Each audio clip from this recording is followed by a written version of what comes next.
Is there a reason you never called and apologized to Mrs. Mobley? Because you got to raise your kids.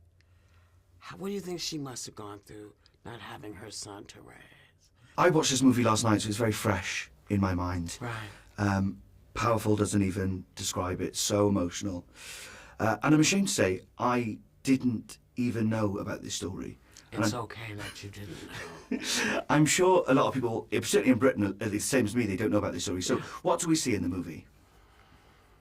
You see the story of an ordinary woman and her son, who she sends down to see his family down south, and he is murdered for whistling at a white woman because in 1955 in the South, that was not only illegal, but it allowed people to murder you if they chose to. And we call that systemic racism.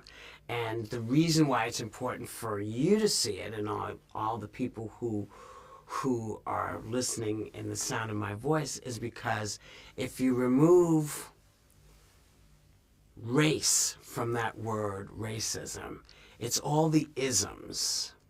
If you're LGBTQ, this movie's about you, because this could happen to you. If you're a woman from Iran and you're fighting for your right not to wear the hijab, this movie is about you. If you're a straight man who's just trying to be who he wants to be, this movie is for you. This movie is for everybody who is in line somewhere to be oppressed. And Mamie, the powerful thing she does is she photographs her son, or lets him be photographed. Yes. And they put that photograph out there. They do an open casket funeral so people can see what lynching looked like. Well, what was done to her son? This movie is about what happens to ordinary people in extraordinary circumstances. This could happen to anybody who's on the wrong side of someone saying, "You, not you. You can't. You mean so little to me that I can murder you for no good reason." That's what this movie's about. And you're not going to see waves and waves of violence, because that was not the movie we wanted to teach you about.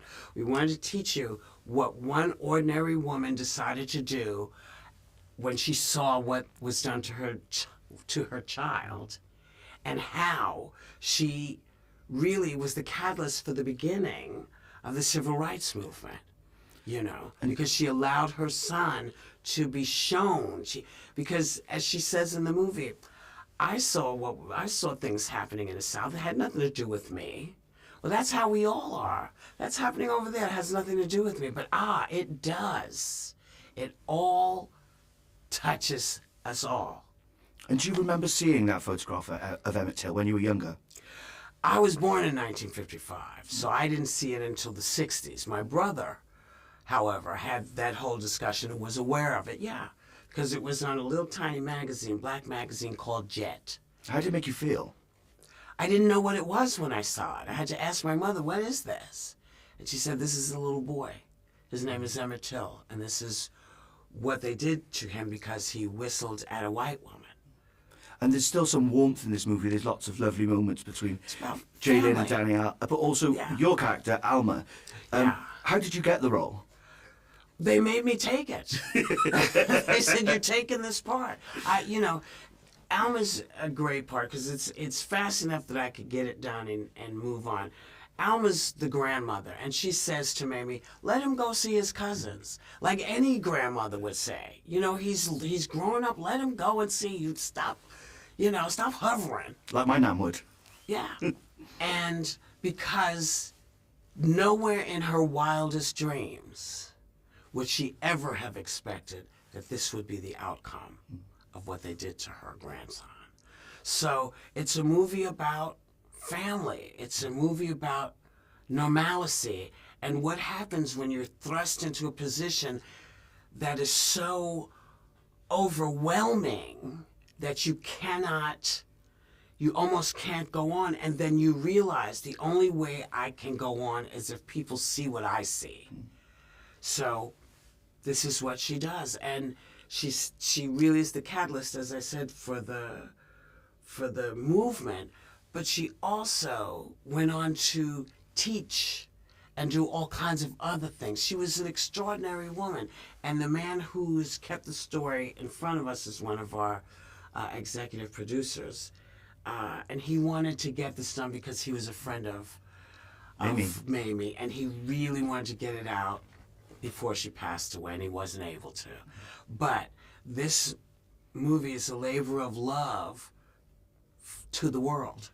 And how did you go about building that relationship between you and Mamie, mother and daughter? Well, I have one. I have a daughter, and I'm always annoying to her. Less so now that I've gotten a little bit older. Now I've reached the age of annoyance is okay with me. But I say, at one point to her, I say to Mamie what I've said to my kid. Oh, I know that face. Okay, I'm leaving. Bye. I have to go because you don't want to talk anymore. That is that's a very normal mother to daughter thing. And that's the beauty of the movie. It's about ordinary people. And the other beautiful relationship is between mum and son. And I love just watching them together. They're just magical on screen. But there's one scene that stood out to me, and it's when she says, be small, before she sends him down south. But don't be who you are. Hide who you are. Yeah. And I wondered whether you think how far racism has come in America, whether we've changed all that much. Well, no. I mean, racism is still there. I mean, all you have to do is look at the news. Yeah. It's still there. But I feel like if we can show people what it looks like in its full-blown ugly horror, maybe people will say, this should not be happening to anybody, but certainly not a child, for whistling. So where are the lines? If we can show people what it is, we can show them why it isn't any good, why to fight against it. And this is a fight for justice, and this fight for justice is still going on. Yes, it is. And let's talk about Carolyn Bryant, the woman who was whistled at. She's still alive. Yes. What would you like to see happen to her? I would like to see her have to answer some questions on trial. I would like her to be put on trial. I don't necessarily need her to go to jail. She's 86. What do you want to ask her? Is there a reason you never called and apologized to Mrs. Mobley? Because you got to raise your kids. What do you think she must have gone through not having her son to raise?